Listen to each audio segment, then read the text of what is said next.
Se você não tiver conhecimento disso que eu vou falar, é melhor você deixar o seu ministério. E é melhor você nem se atrever a sonhar em ser um obreiro. Porque nós precisamos nós estamos chegando num ponto que a igreja precisa parar de brincar com o altar. Antes que Deus perca a paciência e fulmine a todos nós. Olá, amigos do canal Biblicamente. Sejam todos muito bem-vindos. Hoje, trago para vocês mais uma mensagem poderosa e edificante que com certeza vai tocar o seu coração. Vamos assistir juntos.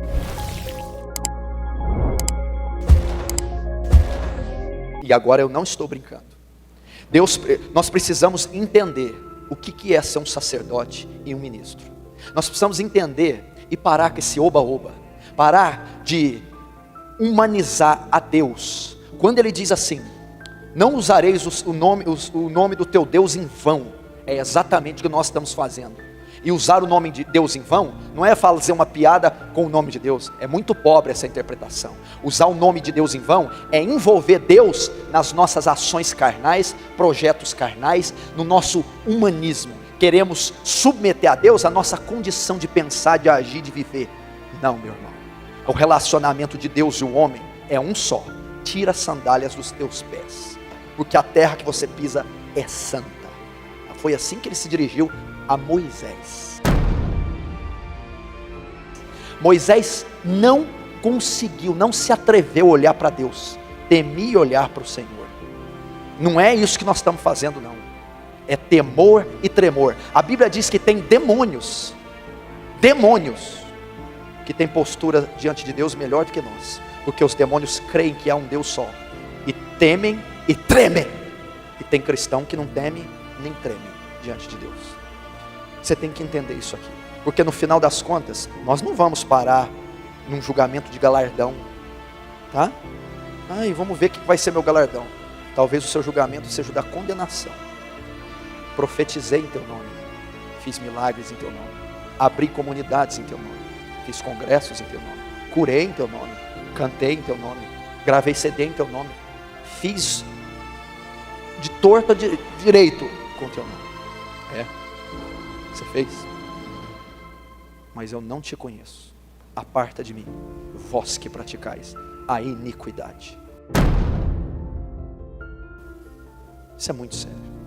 Isso é muito sério. Não pense que esse dia não chegará. E a Bíblia diz que sobre os falsos profetas e os líderes de Israel, eu e os outros, haverá maior rigor para nós. Haverá maior condenação se brincarmos com o Senhor.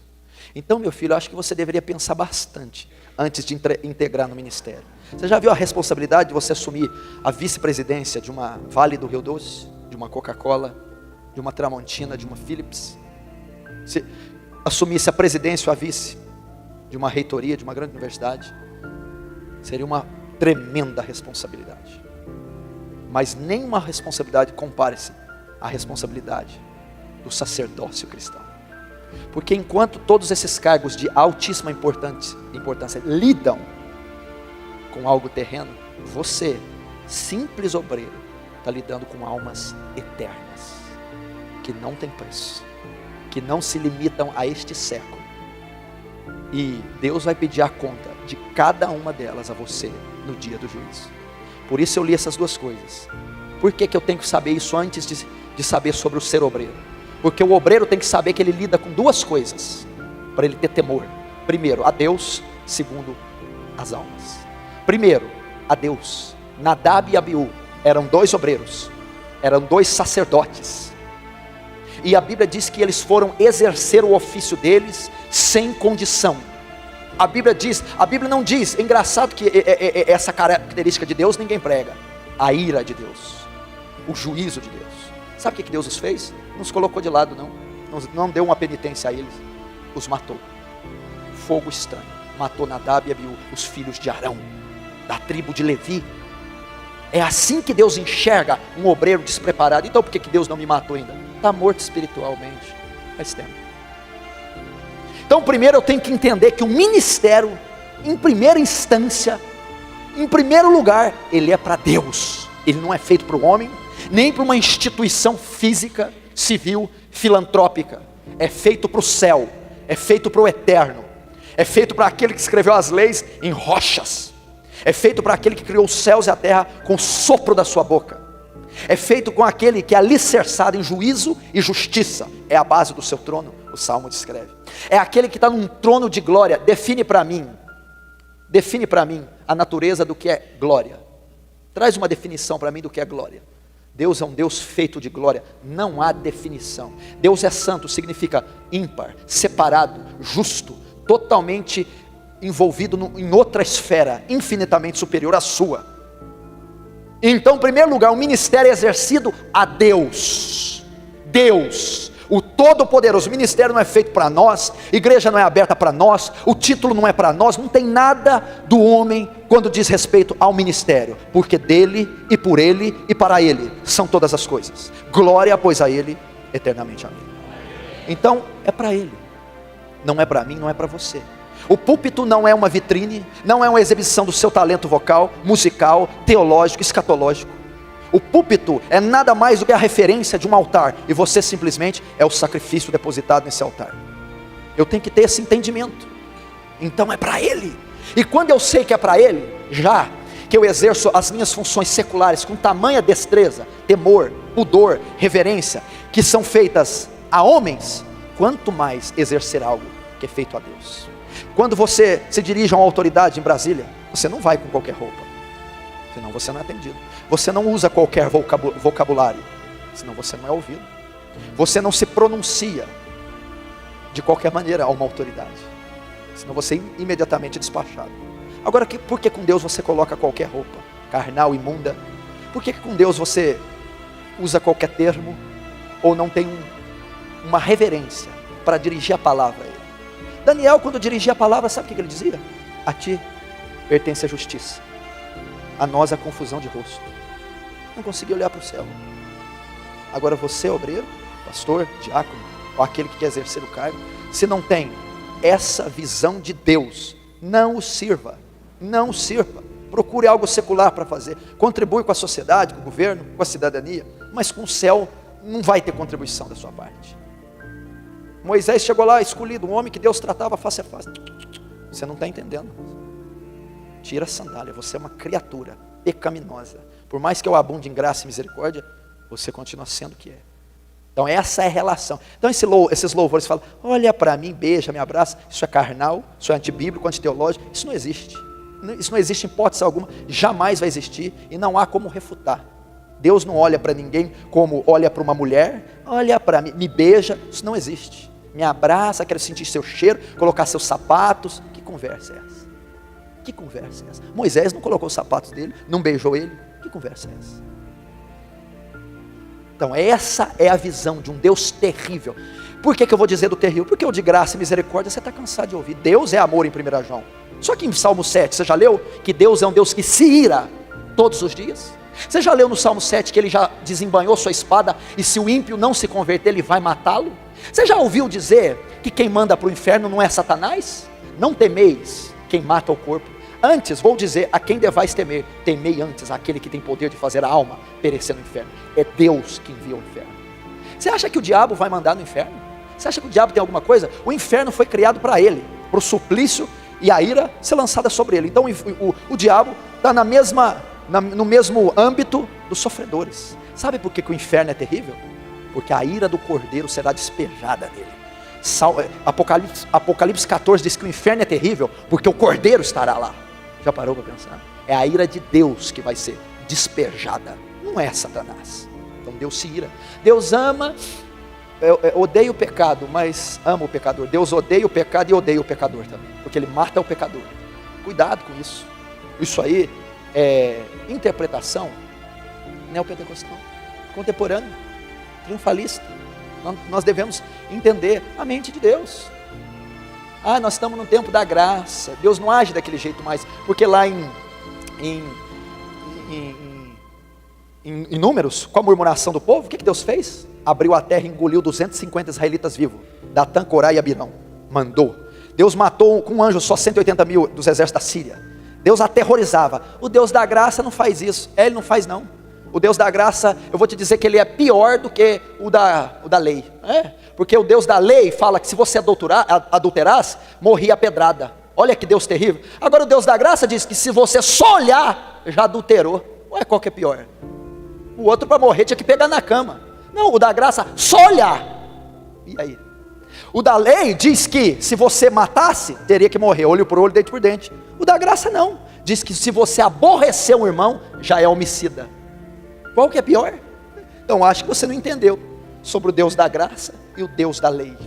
Porque se você tem uma barreira com o irmão que está aqui, você é homicida. E sabemos que nem homicida tem parte nele, a vida eterna. Esse é o Deus a qual você vai servir se você se integrar ao ministério. Ou é o Deus que você está servindo? Cuidado. Segundo, se eu dizer ao pecador que ele vai morrer, suas ovelhas, seus liderados, um que você cuida a uma congregação, uma rede, ímpios, pessoas, e tu sabendo disso não adverte, ele morrerá pelo pecado dele, mas o sangue dele, da tua mão requererei. O que eu aprendo aqui, antes de ser um obreiro? Primeiro, temor a um Deus terrível, de amor, sim, de misericórdia, de graça, sim, mas de justiça e juízo. Segundo, eu estou trabalhando, não é com porcos, galinhas, automóveis, televisores, terrenos, condomínios. Eu estou trabalhando com criaturas eternas. Você já parou para pensar que você é um ser eterno? Você já parou para pensar que as pessoas que estão passando ali na rua, que eu vi agora, são eternas? Que os africanos são eternos, indianos são eternos, que todo ser desde Adão é eterno? O que significa? Você só tem um corpo mortal. A sua alma jamais se desfará, é eterna. E as pessoas às quais você vai lidar são eternas, ok? Então quando você canta para almas eternas, prega para almas eternas, aconselha, discipula, visita, evangeliza, faz qualquer coisa, toca um instrumento, almas eternas. E dependendo do seu descuido com as tais, você não vai perder elas por um acidente de trânsito, por um infarto ou um derrame. Você perderá-las para o inferno. E elas estarão por culpa sua, não por 1 milhão de anos, não por 10 milhões, não por 100 milhões, não por 1 bilhão de anos, nem 1 trilhão, nem 1 zilhão. Elas estarão para toda a eternidade.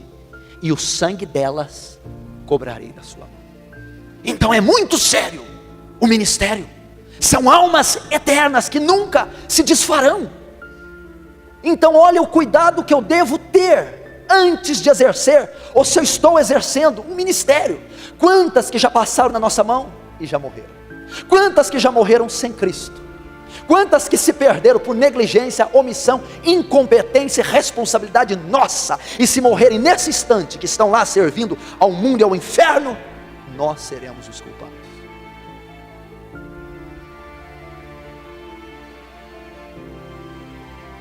Achando que é brincadeira? Deixa, vai assistir a televisão. Fica influenciado pelos programas evangélicos brasileiros. Fica influenciado. Você acha que aquilo é evangelho? Você acha que aquilo é método de ministrar louvor? Método de compor um louvor? Método de ser um instrumentista, um pastor? Uma campanha, uma cruzada daquele jeito? Aquilo está ligado a marketing, merchandising, política, parlamento, maçonaria, popularidade, ramificação da placa. Não tem nada a ver com o evangelho de Jesus Cristo. Meu irmão, você não tem ideia, esses líderes, o que será o trono do julgamento para esses homens? Você não tem ideia. Deixa eu dizer algo aqui, está tenso, né? Tá forte, mas é para ser assim. Deixa eu dizer uma coisa aqui. Você acha que o julgamento de Adolf Hitler vai ser feio? Adolf Hitler foi responsável pela morte de 6 milhões de judeus. Mussolini, Stalin, Marx, Lenin, Joseph Mengele. Você acha que vão ser responsáveis? São os maiores assassinos que essa terra já teve. São as pessoas da pior espécie. Mas deixa eu te dizer uma coisa. O julgamento deles não vai ser tão árduo como o julgamento dos falsos líderes. Por quê? Porque esses aí só mataram corpos. Creio que Hitler levou muito judeu para o céu. Porque enquanto estavam nos campos de concentração sendo torturados, estavam clamando Yahvé. Estavam se arrependendo e clamando por misericórdia. Matou corpos. Agora esses líderes diz ao pecador que está na profanação e luxúria que ele deve continuar como está, enganando-o e mandando para o inferno. Então esses falsos líderes, enquanto Hitler matou milhões de corpos, esses aí estão matando milhões de almas. E aí? Ensinando um falso evangelho, uma falsa doutrina, um fogo estranho. Não queira, meu irmão, sonhar como vai ser o dia do julgamento para esses leões de chácara, para esses falsos obreiros e falsos apóstolos, porque eles vão dar conta de cada alma. Porque a Bíblia diz assim: ai daquele que fizer um só desses pequeninos se desviar do caminho. Seria melhor que amarrasse uma pedra com uma corda no pescoço e lançado no fundo do mar. A palavra do Senhor diz isso. E eu tenho que ter esse conhecimento do que é um ministério. Antes de subir num púlpito, como é que está a minha vida? Quanto tempo você passou em oração para cantar, para pregar, para aconselhar? Quanto da Bíblia você estudou para ter princípio bíblico e não falar coisa da carne ou das ciências sociais? Como é que é? Passou a semana inteira vendo novela, TV, internet, paquerando, passando a mão. E depois foi louvar, ministrar, pregar, cantar. É o ministério de Nadab e Abiú. É o ministério de Nadab e Abiú. Olha a responsabilidade. E nós não podemos ser demais maduros para dizer: isso aí eu tenho ouvido desde que nasci. Talvez nunca ouviu desde que nasceu. Nós temos que ser inocentes, sinceros e puros como crianças. Porque eu tenho pregado o Brasil todo, tenho vivido um evangelho na medida do possível, verdadeiro. Mas toda vez que eu sou advertido pela palavra ou por um homem de Deus, eu me curvo e me dobro e reconheço a minha falha, seja quem for. Aí está a nobreza de um homem de Deus. Não está em dizer que sabe tudo, e sim de reconhecer quando não sabe, quando não tem condição, quando está em falta com Deus, quando diz: tenho que rever minha vida, porque o meu ministério até hoje pode ter sido feno, palha, restolho, vai queimar pelo fogo, não é pedra preciosa, não é ouro, está edificado sobre a areia. Porque não adianta você ter quantidade e você não ter qualidade. Então é preferível ter uma igreja com 1000, só com um salvo, ou uma igreja com 10 e 10 salvos? No final das contas, a igreja de 10 prevaleceu sobre a de 1000, porque tinha um pastorzinho humilde, apto, na frente dos 10. É isso que é importante. Quem te disse que Deus está ligado a números? Quem te disse que Deus está ligado a números? A Bíblia diz assim, escuta esse versículo: ainda que Israel seja como a areia do mar, só o remanescente será salvo. Porfiai por entrar na porta estreita, porque são poucos o que vão passar por ela. Jesus já profetizou 2000 anos, nem que você quiser, você muda essa profecia, nem que você chamar uma construtora para largar a porta, para tentar passar mais gente, não vai passar. São poucos o que passarão por ela. Ele não está ligado a números. Pare com a numerolatria. Eu preciso crescer, eu preciso. E essa numerolatria tem acabado com a igreja brasileira, porque todo mundo quer crescer, e estão como um rolo compressor passando por cima dos princípios bíblicos e teológicos.